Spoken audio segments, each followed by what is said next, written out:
but I'm on the side. I can't hear your heart over the screaming crowds. We've said awful things, but I'm still choosing you now. We've got more in common. We've got more in common. No matter what you think, where you've been, who you are, we've got more in common than what tears us apart.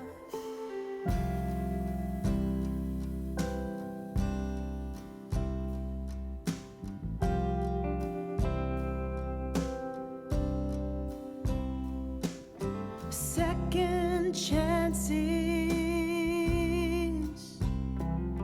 they don't come every day. They're like sun in Seattle, or like February rain. So let's build up these bridges.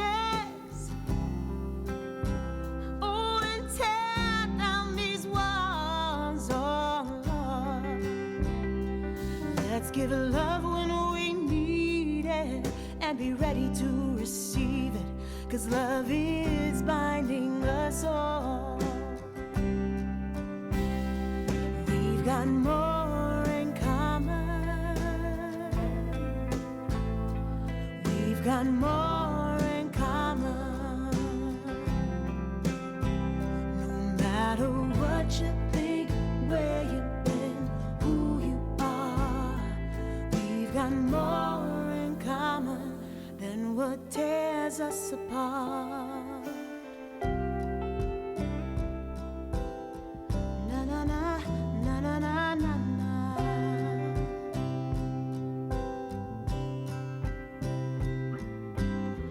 Take my hand, we'll rise together through the fire.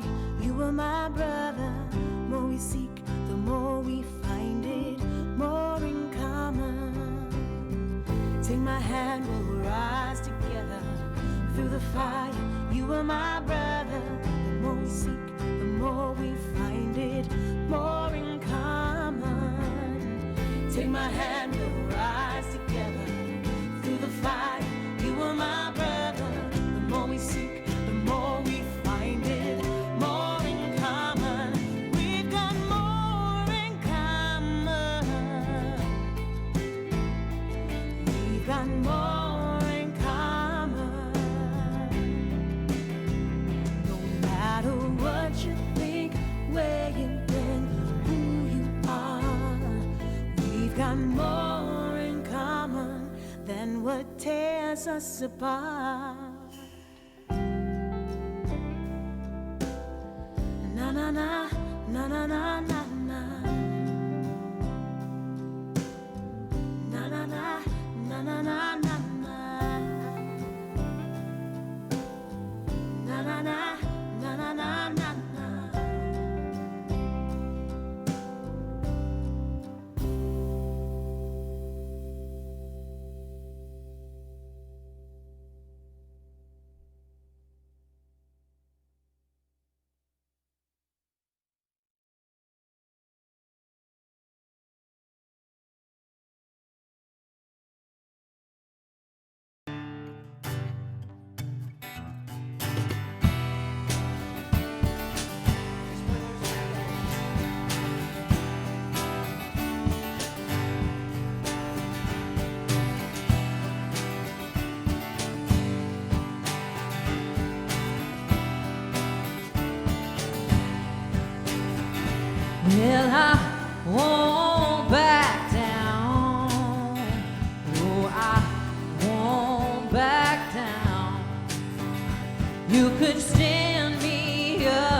Ann Davison right there.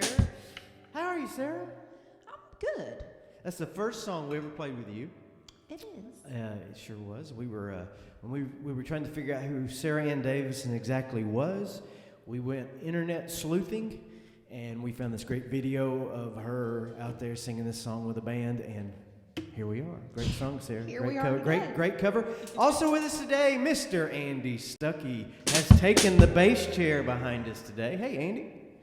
Good to see you today. Ricky is out doing something. I don't know what he's doing, but he was unavailable today, and he was very upset about it. Booked and busy. But he's booked and busy. But you know what, Ricky? We got Andy.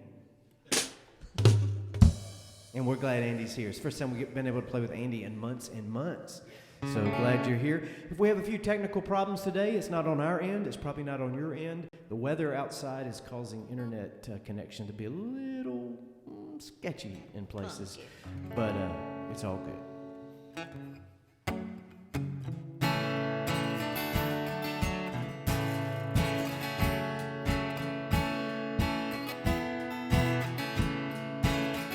You are my joy, you are my song, you are the well, the one I'm drawing from. You are my refuge, my whole life long. Where else would I go? Surely my God is the strength of my soul. Your love defends me, your love defends me. And when I feel like I'm all alone, your love defends me, your love defends me. Day after day, night after night, I will remember you're with me in this fight. Although the battle, it rages on, the war is already won. I know the war is already won. Surely my God is the strength of my soul. Your love defends me, your love defends me. And when I feel like I'm all alone, your love defends me, your love defends me. And we sing hallelujah. You're my portion, my salvation, singing hallelujah. You're my portion, you're my salvation. Surely my God is the strength of my soul. Your love defends me, your love defends me. And when I feel like I'm all alone, your love defends me, your love defends me. Surely my God is the strength of my soul. Your love defends me, your love defends me.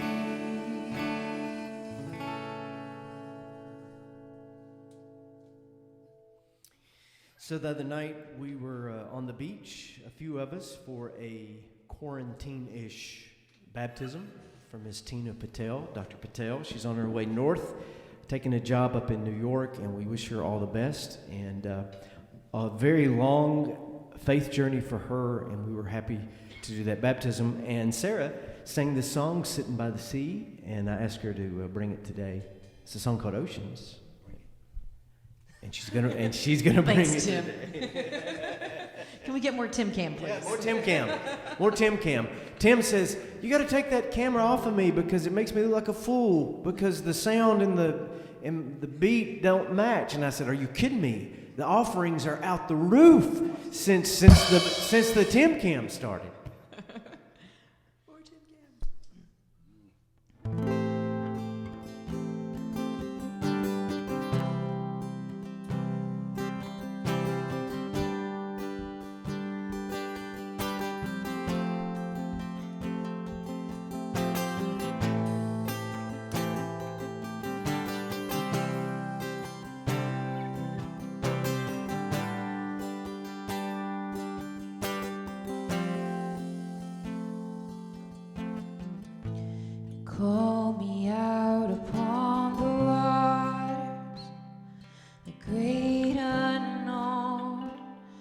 feet may fail,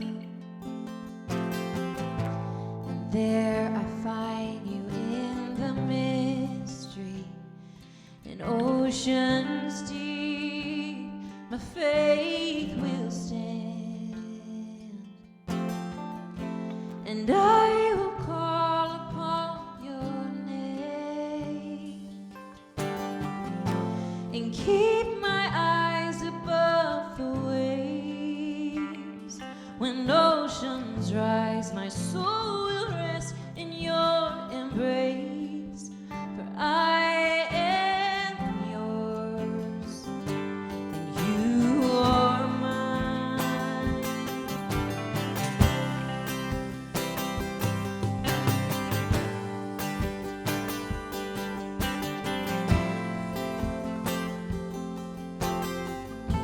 Your grace abounds in deepest waters. Your sovereign hand will be my guide.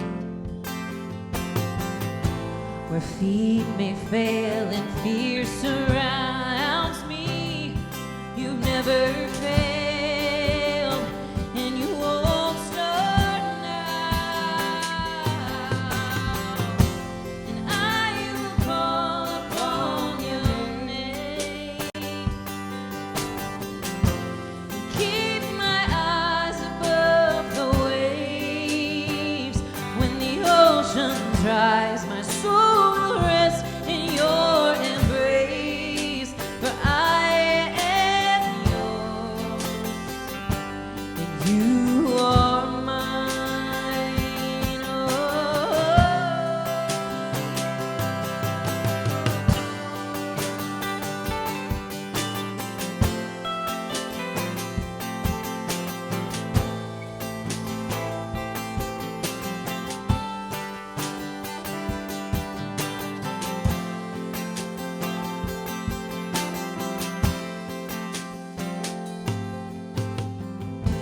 Spirit, lead me where my trust is without borders. Let me walk upon these waters wherever you would call me. Take me deeper than my feet could ever wander, that my faith would be made stronger in the presence of my Savior. Spirit, lead me where my trust is without borders. Let me walk upon the waters wherever you would call me. Take me deeper than my feet could ever wander, that my faith would be made stronger in the presence of my Savior. And I will call upon your name, and keep my eyes above the waves. When oceans rise, my soul will rest in your embrace, for I am yours, and you are mine. Oh.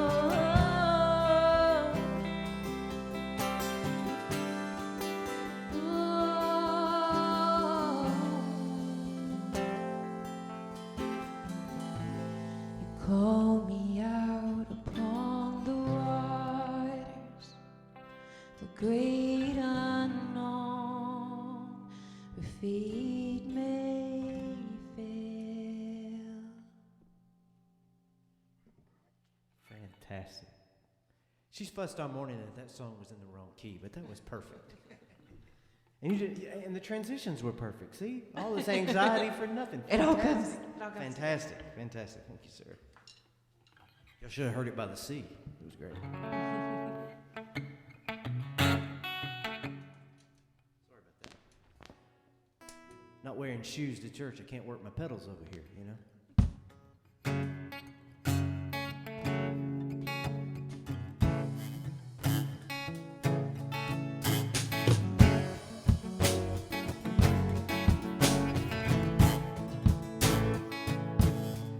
Sometimes at night I am afraid. Cover my eyes, cover my shade. Here in the dark, broken apart,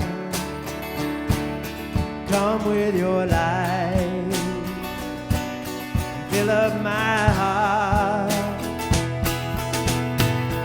Oh, great light of the world, fill up my soul. I'm half a man here, come make me whole. Oh, great light of the world, come to impart the light of your grace to fill up my heart.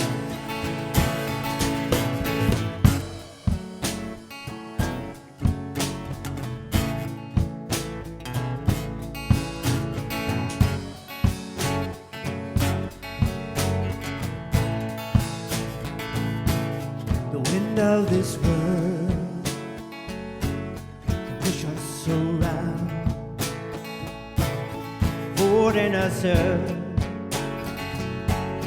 back in the snow. But here in the dark,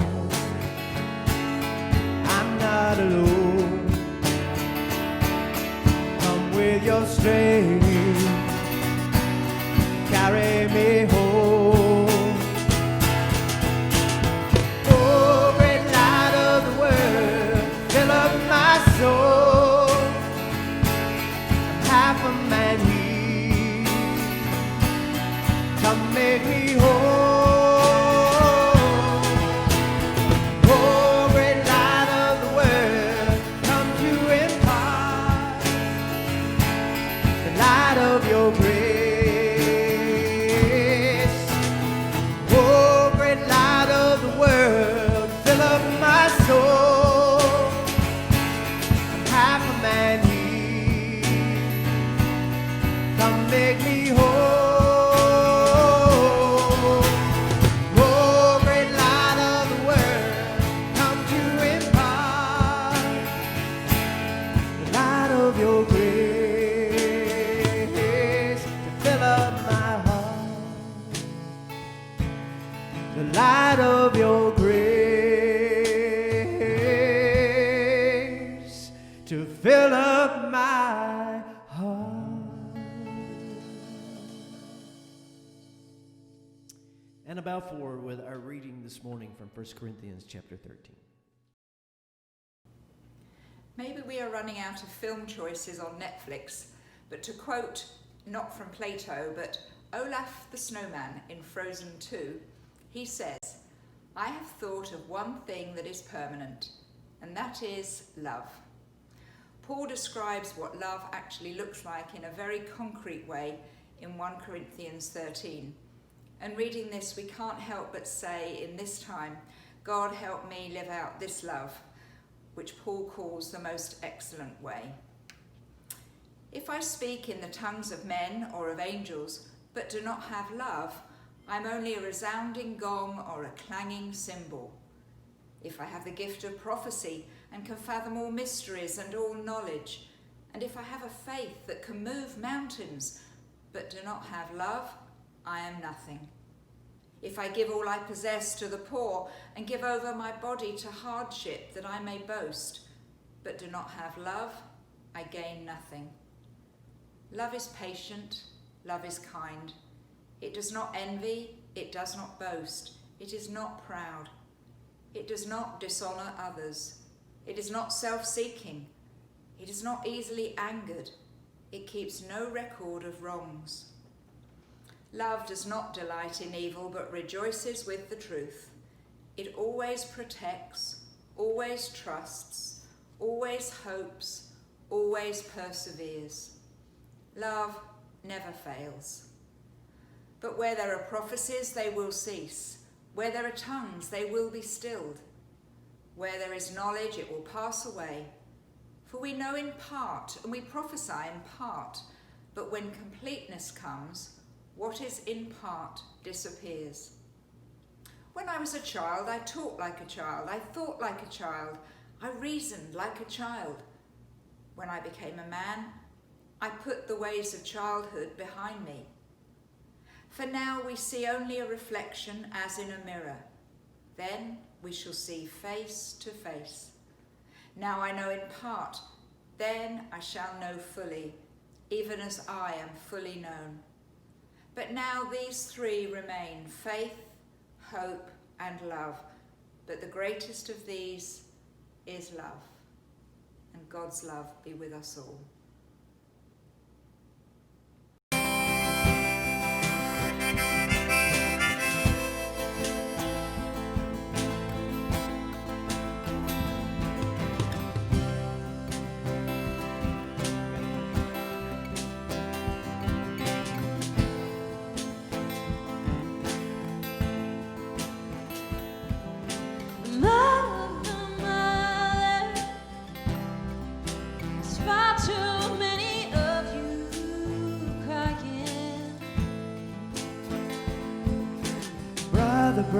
Brother,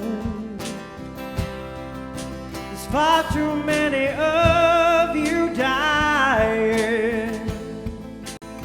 You know you gotta find a way to bring some love in here today.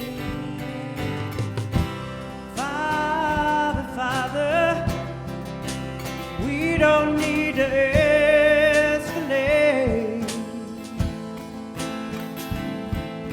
War is not the answer, but only love can conquer hate. You know we gotta find a way to bring some loving here today.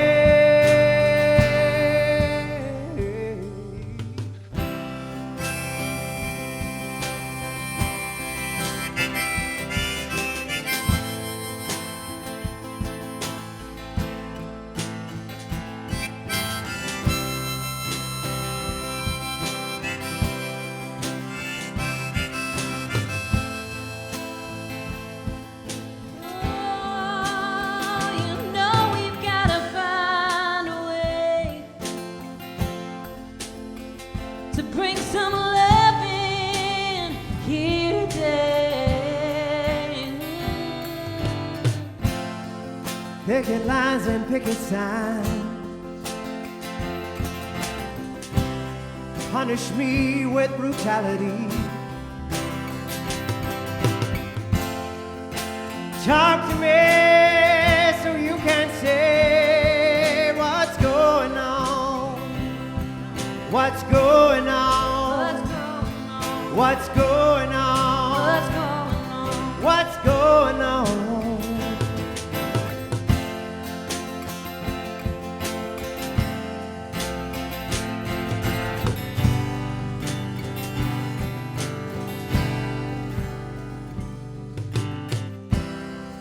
Mother,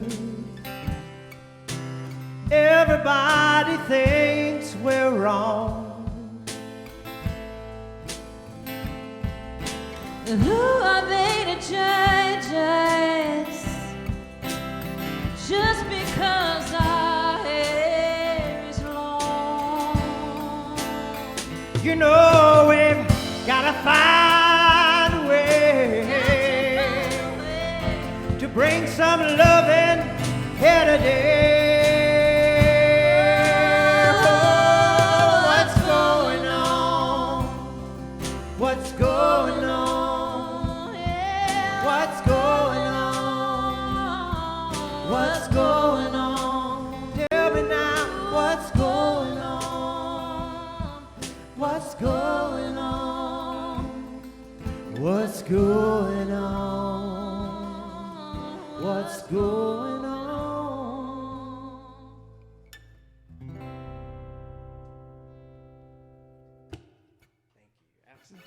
Thank you. Give it up for the band out there. They've been working hard today. Woo-hoo!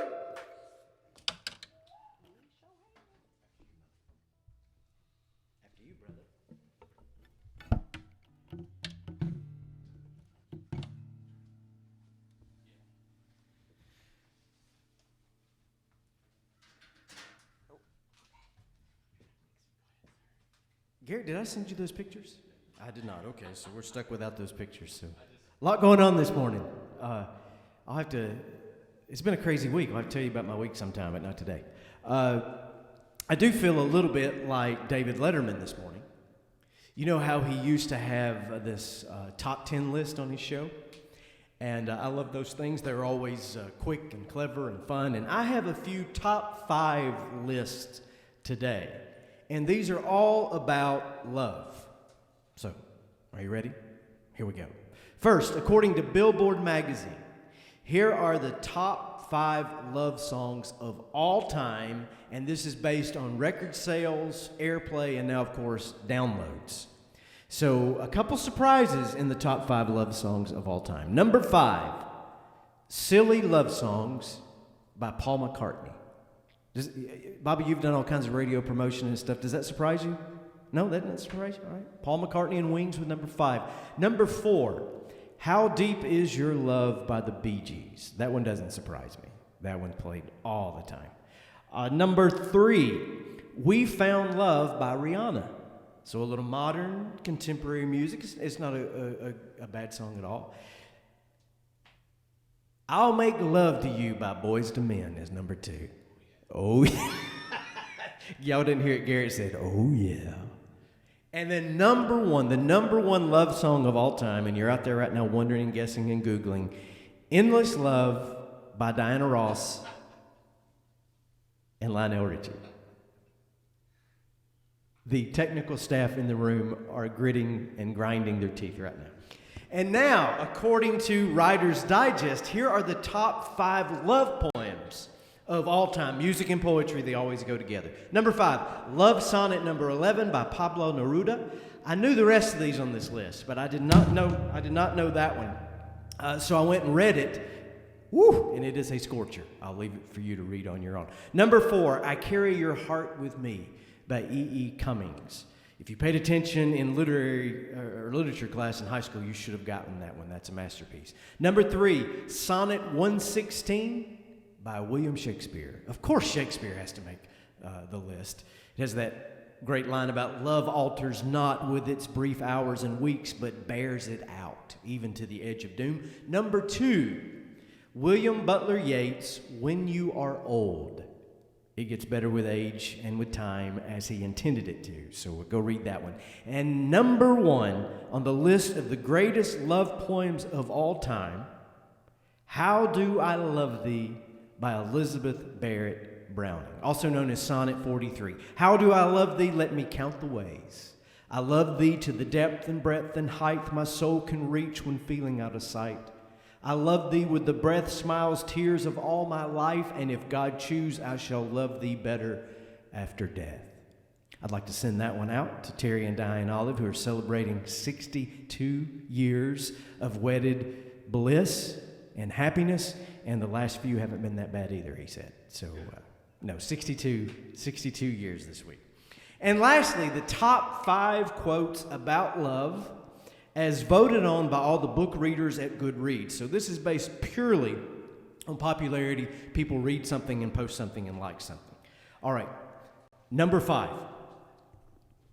Darkness cannot drive out darkness. Only light can do that. Hate cannot drive out hate. Only love can do that. That's the 5th most popular word about love, and it's appropriate today, Martin Luther King. Number 4, a friend is someone who knows all about you and still loves you. Elbert Hubbard. Number 3, you know you're in love when you can't fall asleep because reality is finally better than your dreams. Do you know who said that? Dr. Seuss said that. That seems appropriate. Now, number 2, and this one is credited to William Perky, and honestly, I'm sick of seeing it. I wish it was retired, but hey, it's just me. But this is the 2nd most popular quote about love in the United States today. You got to dance like nobody is watching. Love like you've never... I'm not even going to read the rest of it. I can't take it. Number 1, and this is an incredible surprise. This is the most popular statement about love in the United States. If you can't handle me at my worst, then you sure as hell don't deserve me at my best. Amen. Do you know who said that, Bobby? Marilyn Monroe said that.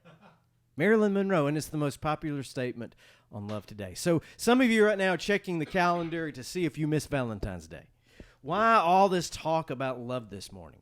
Well, it's because I've heard a lot of talk about love all week. Love conquers hate. A lot of protest signs quoting the Beatles. All you need is love. A lot of social media posts and essays on the power of love. As our country and local communities lurch and convulse with protest and unrest and injustice and the coronavirus and political wrangling, it's like our better angels are trying to get their wings. We can do better. We can be better neighbors. We can be better people. Change is possible. Reconciliation is long overdue. And the umbrella that all of this goodwill gets stuffed underneath is called love. Sweet, sweet love is going to solve all of our problems. Love is the answer, England Ann wrote. At least for most of the questions in my heart, Jack Johnson replied. And this is all correct. 100% correct. Love is the answer. Love is all we need. Love is what heals a person. It's what heals a people. It can heal a society. And as a follower of the one who said the greatest commandment is to love God with all that we have and all that we are, and to love our neighbors as ourselves, I am a firm believer that there is no problem in this world that can't be solved by that mantra, that commandment. Love is all we need. Love is the answer. However, most of the time, when we start talking about love, we don't have a clue what we're talking about. By love, we mean maybe returning to a status quo, or being undisturbed, or returning to the good old days, whatever that is. By love, we mean I want the other person to do what I would do, to act as I would act, to be like I am. By love, we mean make me feel better about my life and about the world and about my place in it. By love, we think of being sentimental, of a pipe dream that everybody suddenly magically starts getting along. By love, we think of this squishy kumbaya moment around a campfire where we braid our hair in pigtails and with flowers and break out the hookah pipe and lay back on a bed of rainbows and eventually ride off on our unicorns into the glory of the setting sun. That's not love. It's better than hate, but that's not love. For the statement, love is the answer, to have any credibility whatsoever, we must first recognize what actual, factual, practical, tactical love is. To help us with that, you've heard this text from 1 Corinthians 13, the greatest description of love, song, poem, art, or otherwise, ever put to paper. Paul's elegant prose is familiar to you probably. It's been read at a million altars as couples tie the knot, and that's appropriate. But love's application extends far beyond romance or the promises between a bride and a groom. There are 13 verses in chapter 13 of 1 Corinthians, but verses 4 through 8 tell the tale. Love is patient. Love is kind. It does not envy. It does not boast. It is not proud. It does not dishonor others. It is not self-seeking. It is not easily angered. It keeps no record of wrongs. Love does not delight in evil, but rejoices with the truth. It always protects, always trusts, always hopes, always perseveres. Love never fails. So let's talk about love having three major points of contact with reality. Now, there are 15 different characteristics that Paul gives us here, but they move within three themes. And all three of these have to be working together for it to be a 1 Corinthians 13 kind of love. It's not unlike a three-legged stool. If you take one of those legs away, it falls down. And remember, we're talking about the real thing here, the answer, what we need, not slushy Hallmark card definitions or the I'm trying to get you to come home with me at the bar kind of love. I'm talking about why we can't be healed today and why love is the answer to our own healing. love in three pieces. First of all, love is acceptance.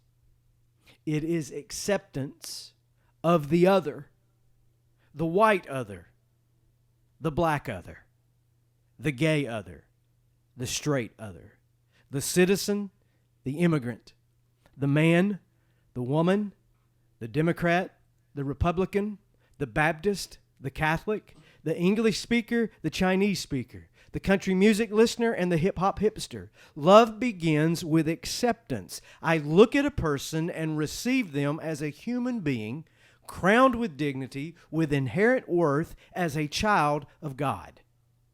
And the words that Paul uses, kindness, the lack of envy, an unwillingness to boast, the absence of pride, that part about not being easily angered, that is acceptance. And it's really not about emotionalism. It's not about having all the feels.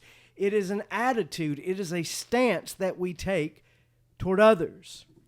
I will be kind with my words and my actions.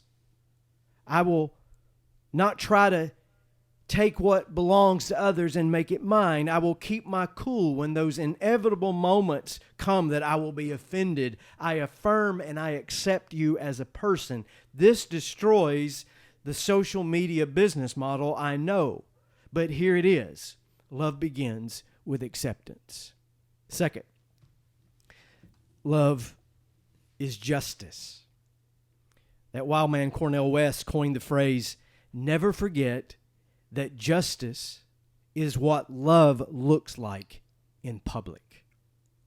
And he bases that on 1 Corinthians 13. How so? Love does not dishonor others. Verse 5, it is not self-seeking. It keeps no record of wrongs. That is, it takes each situation honestly for what it is.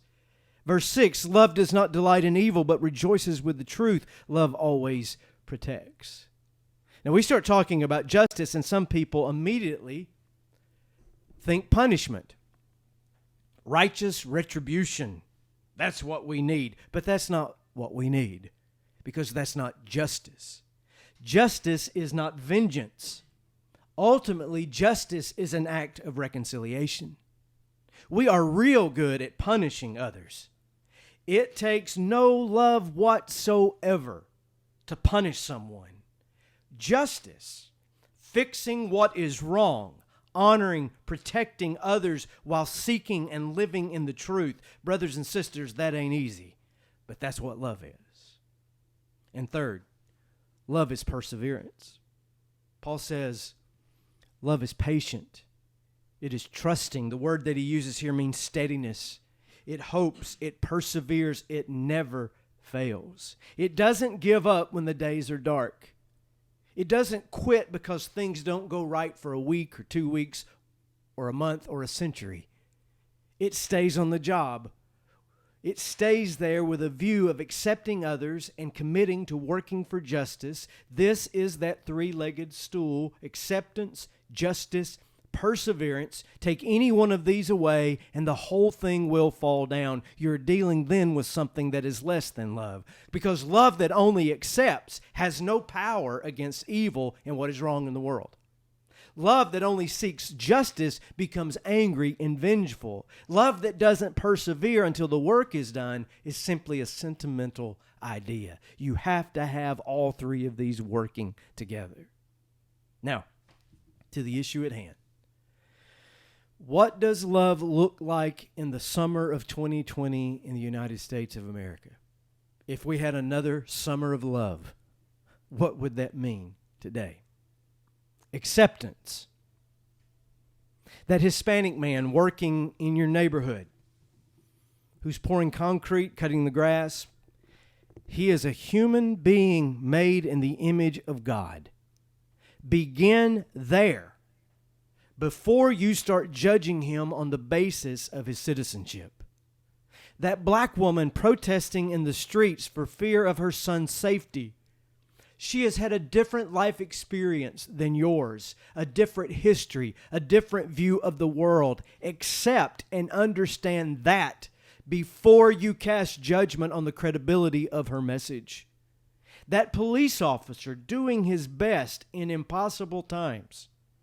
He has a family that he loves. He didn't sign up for riot control. You have no idea whether or not he is a bigot. Start with the fact that he is a functioning, breathing human being made in the image of God. More kindness, less envy, less boasting, less pride, less anger. You see, the more we judge our neighbors in advance, then the less space we have within us to accept them. The more we have to be right about our opinions, then the less capacity we have to actually understand where someone else is coming from. The more we must protect what we think is ours, the less we have to share with others who need it. You would think today that warm-hearted acceptance was against the very tenet of Christianity, but it is not. It is the very beginning of love and what Christianity is. Jesus said, "They will know you are my disciples by the love you have one for another." And it begins with acceptance. Justice. Same examples. Well, that Hispanic man is illegal. He should go to jail. Well, that's not justice. That's punishment. Justice says, why would a man have to travel by foot thousands of miles to earn a safe living, work like a slave, often exploited, just to send that money back home to a family that he has been separated from? Justice works on fixing those root problems that make the legal or illegal status only a symptom of the greater disease. Punishment is easy. Justice is damn hard, because it takes love to pull off justice. That black woman protesting, why has it come to this? What long-standing pain is driving her to the street?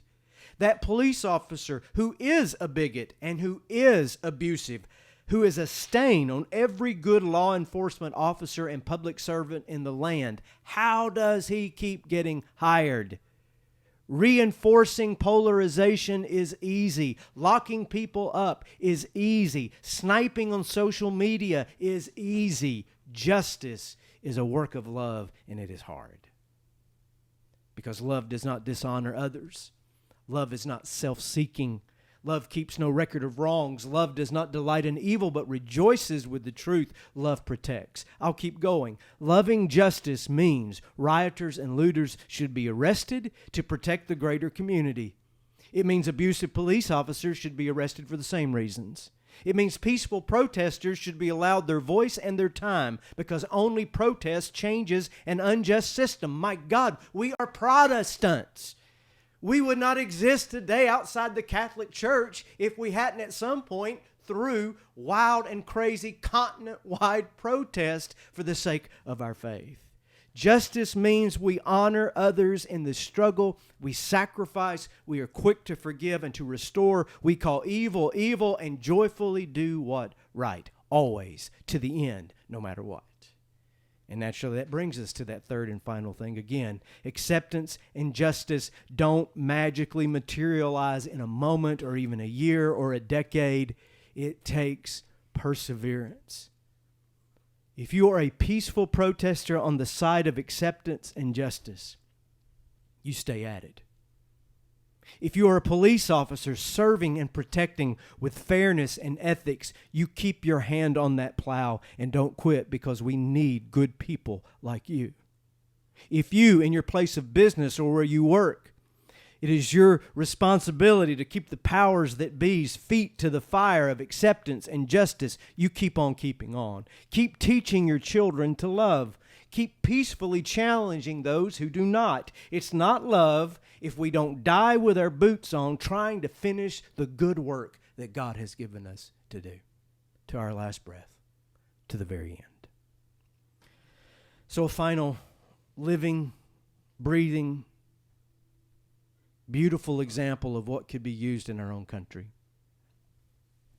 It's a picture of love, the kind of love I've talked about today. In contemporary times, no one has taught the world more about love and restoration and forgiveness, acceptance, justice, perseverance than Nelson Mandela. As a young man, He was angry. He was hateful. He was a rioter. He wanted to burn it all down. He matured a little bit, changed his tactics.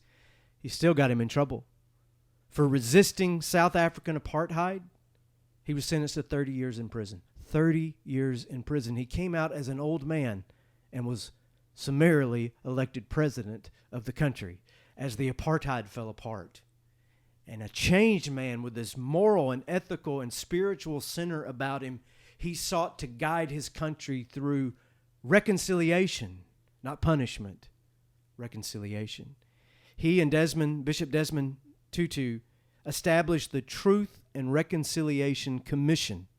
It earned them the Nobel Peace Prize, holding the country together. And the commission was incredibly controversial because blacks wanted blood and whites wanted the past to stay in the past and not talk about it. And as the saying goes, when you're trying to be a bridge, you're going to get walked on by both sides. And they got walked on, but they stayed with it because they believed in it. And the Truth and Reconciliation Commission met for 3 years. They reviewed and published and confessed all the atrocities that the white minority had inflicted upon the African majority that they could find. They told the whole story. They told everything. And then they set about the work of redemption. And the rules were very simple. If a white policeman or army officer voluntarily faced his accusers, confessed his crimes, and fully acknowledged his guilt, he could not be tried or punished for that crime. But he or she had to own up to it. Can you imagine? Philip Yancey tells one story about a policeman named Vanderbroek who shot and killed an 18-year-old boy. And then they burned his body in order to destroy the evidence. 8 years later, Vanderbroek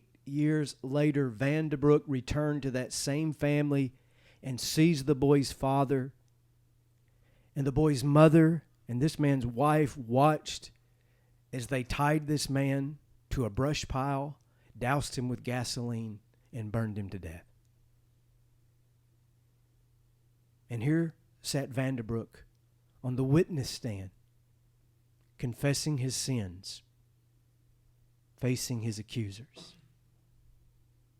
The judge asked the old woman who was still alive, "What do you want from Mr. Vanderbroek?" And the whole courtroom watched as this little old lady stepped up to the microphone. And she said that what she wanted was for Vanderbroek to go to the place where they had burned her husband's body and gather up all the dust so that she could give him a decent burial. His head was down and Vanderbroek agreed. And then she said this, "Mr. Vanderbroek took all my family away from me, but I still have a lot of love to give. Twice a month, I want him to come to the ghetto and spend a day with me so I can be his mother. And I would like Mr. Vanderbroek to know that he is forgiven by God and that I forgive him too. And I would like to embrace him now so that he can know that love is real." Spontaneously, the entire courtroom broke into singing, "Amazing Grace, how sweet the sound that saved a wretch like me." And that old woman got up from a chair and she walked to the witness stand to embrace the man who had killed her husband and her son, but he could not embrace her and he could not sing the song because he had fainted dead away, overwhelmed by accepting just and persevering love. That's not a utopian story I'm telling you today. That actually happened. And if it can happen there, with the atrocities on that continent, it can happen anywhere. But people of God and followers of Christ have to make the first moves. Because if you're waiting for an unjust world to do what is just, you will die waiting. But if you choose this path of accepting, of justice, and perseverance, you got something to live for. So you keep telling people that love is the answer. You keep posting those stories and pictures and videos that prove as much. You keep believing it. You keep singing it. You keep living it. You keep working at it, but never forget what it is you speak of, what you sing about, and what you are living for. It is acceptance. It is justice. It is perseverance. And there is no love by any other name. As we pray today, I hope you'll stop. Don't turn us off quite yet. And listen to this prayer that I always return to, it seems, more so today than ever, from St. Francis of Assisi. Pray with me. Lord, make me an instrument of your peace. Where there is hatred, let me sow love. Where there is injury, pardon. Where there is doubt, faith. Where there is despair, hope. Where there is darkness, light. Where there is sadness, joy.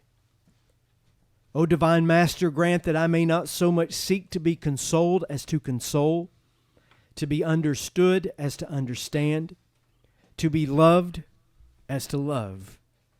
For it is in giving that we receive, it is in pardoning that we are pardoned, and it is in dying that we are born to eternal life. And we offer this prayer in the name of Christ. Lots of prayer requests are circulating these days, and I hope, and I actually thank Kevin Simonson and the prayer boys for keeping that going. Kevin's out of town actually this week visiting his son, but continue to send your prayer requests to Garrett, to Kevin, and they'll make sure that those circulate routinely. Continue to pray for the Skinner family, if you would, in the passing of Mary Helen, and other requests as well. I can't thank you enough for tuning in each week. We are getting closer and closer. We're about a month away from going back to live services. I think we've made the right choice in delaying. As there, Garrett, did you say 6 new cases this morning of coronavirus here in Walton County? So, I know there's a lot of people here, and the beaches are full, and the restaurants are full, and all that, but stay safe and take care of one another. And can't thank you enough, Andy, for coming today. You're more than a substitute and a fill-in, man. We're just glad to see you. Poor guy. He's been working like a slave. Hadn't been able to play music, so we're glad he's here today. I don't know what I did with my pick. There's one behind me here. What flavor? It doesn't matter. Sarah, girl, I bet you can sing the absolute heck out of this song. So. We'll see. We'll see you Wednesday night at 6:30 for our Q&A. Sorry that we had to cancel last week. I'll tell you about my week sometime, but maybe next week. But we'll be back on track this Wednesday. We'll see you at 6:30.